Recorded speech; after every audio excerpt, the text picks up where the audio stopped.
வணக்கம் நண்பர்களே. ஏஇ எக்ஸாமில் கேட்ட ஒரு கொஸ்டின் வந்து பார்ப்போம். சென்னையில் நடைபெற்ற இந்திய தேசிய காங்கிரஸின் மூன்றாவது மாநாடு சென்னையில் நடைபெற்றது நமக்கு தெரியும். 1887 பக்ருதீன் தயோப்ஜி தலைமை தாங்கியிருப்பார். பார்த்துருப்போம். 1000 விளக்கில் அது நடந்தது. அந்த இடத்துக்கு பேர் மக்கீஸ் கார்டன். 1000 விளக்கு வச்சாங்க. அதனால தான் 1000 விளக்குன்னு பேர் வந்து இந்தளவுக்கு டீப்பாக பார்த்துருந்தோம். டிஎன்பிஎஸ்சி இன்னும் டீப்பாக போய்கிட்டு இருக்காங்க. என்னன்னா, அந்த மாநாட்டில் ஒருத்தர் தமிழில் பேசியிருக்கார். அவர் யாருன்னு பார்த்தோம்னா ராவ் சாஹிப் மூக்கனாச்சாரி. ஏற்கனவே விஜயராகவாச்சாரி, ராஜகோபாலாச்சாரி, இந்த மாதிரி நிறைய சாரிகளை பார்த்துருக்குறோம். இப்போ வந்து மூக்கனாச்சாரியை வந்து கேட்டிருக்காங்க. ரொம்ப டீப்பாக போய்கிட்டு இருக்காங்க. இதை பற்றி லாங் வீடியோவில் நம்ம பார்ப்போம். ஷார்ட்ஸில் முக்கியமான கண்டென்ட் மட்டும் பார்த்துருவோம். இந்த தேர்ட் செஷன் 1887 607 பேர் கலந்துக்கிட்டாங்க. அதில் 362 பேர் இந்த மெட்ராஸ் மாகாணம். இதில் என்ன பியூட்டினா, முதல் காங்கிரஸ் மாநாட்டில் 72 பேர், அதில் 22 பேர் தான் நம்ம படிச்சிருந்தோம். ஆனால் பேராசிரியர் வெங்கடேசன் சொல்கிறாரு 21 பேருன்னு. அதனால இவங்க 21 தான் ஆன்சர்னு கொடுத்துருக்காங்க. சரியா? ஸோ 362 பேர் மூணாவது மாநாட்டில். இதில் முக்கியத்துவம், பெரும்பாலான பணம், இந்த மாநாட்டுக்கான செலவு பொதுமக்கள்கிட்ட நிதியை வாங்கியிருக்காங்க.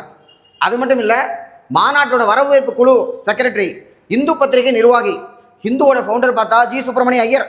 ஆனால் அதுக்கு மொத்தம் 6 பேர், ட்ரிப்ளிகன் 6ன்னு சொல்லுவாங்க. அதில் ஒருத்தர் தான் மு விஜயராகவாச்சாரி. அவர் தமிழில் எழுதின காங்கிரஸ் வினாவிடை அப்படின்னு ஒரு புத்தகத்தை மலிவு விலையில் விற்பனை செஞ்சு அந்த பணத்தையும் மாநாட்டுக்கு பயன்படுத்தியிருக்காங்க.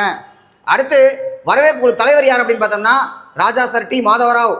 அப்புறம் தான் நம்ம மூக்கனாச்சாரி வர்றார். ராவ் சாஹிப் மூக்கனாச்சாரி தமிழில் பேசி அசத்தியிருக்கார் மாநாட்டில் அப்படிங்கிறாங்க. தமிழ்நாட்டில் ஒரு மாநாட்டில் தமிழில் பேசுறது பெருசாக பார்க்கப்பட்டிருக்கு.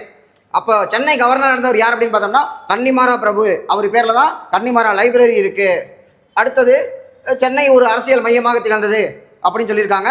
சென்னையில் நடைபெற்ற மற்ற மாநாடுகள் பார்த்தோம்னா 1887 முதல்ல, அதுக்கப்புறம் 94, 98, அதுக்கப்புறம் 1903. இந்த பக்கம் பார்த்தோம்னா 847 அப்படின்னு, இந்த 748, 847 அப்படியே குறைஞ்சிட்டே வரும். சரியா? ஸோ 1903, 1908, 1914, 1927 இப்படி ஞாபகம் வச்சுக்கலாம்.